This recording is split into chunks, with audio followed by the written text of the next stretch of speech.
Pregnancy में BP high होने को बोलते हैं प्रेगनेंसी इंड्यूस हाइपरटेंशन, और इसी की एक फर्दर स्टेज होती है, उसको बोलते हैं पीईटी यानी कि प्री एक्लैम्पिक टॉक्सीमिया।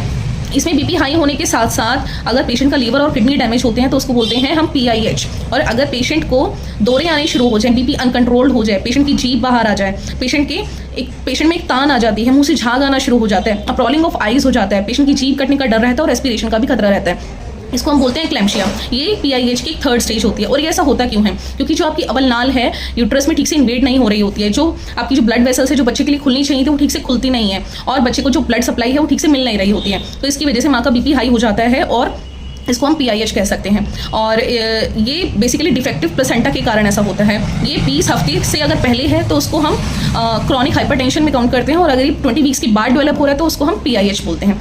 और इसके होने से माँ को क्या क्या दिक्कतें हो सकती हैं और बच्चे को क्या क्या दिक्कतें हो सकती हैं। बच्चे की ग्रोथ रुक सकती है, बच्चे को ठीक से ब्लड सप्लाई मिल नहीं रही होती है, माँ के हाथ पैरों में, पेट में या पूरी बॉडी पे स्वेलिंग आ सकती है, बॉडी में फ्लूइड रिटेंशन हो सकता है, आंखों के आगे अंधेरा आ सकता है, वीकनेस हो सकती है। बेसिकली प्रेगनेंसी में बीपी लो रहता है, और इन सभी कारणों के कारण माँ का बीपी अगर हाई हो जाए तो ये सारे लक्षण आ सकते हैं। इससे बचने के लिए आप क्या कर सकते हैं? अपनी डॉक्टर से टाइम टू टाइम कंसल्टेशन लीजिए, अपने वजन को बहुत ज़्यादा ना बढ़ने दें, अपने लाइफस्टाइल को मेंटेन रखें, रेगुलर बीपी चेक कराते रहें, सॉल्ट रेस्ट्रिक्टेड डाइट लें, टाइम से अपने अल्ट्रासाउंड्स कराते रहें, दवाइयाँ टाइम से खाते रहें और प्रॉपर रेस्ट करें। Thank you.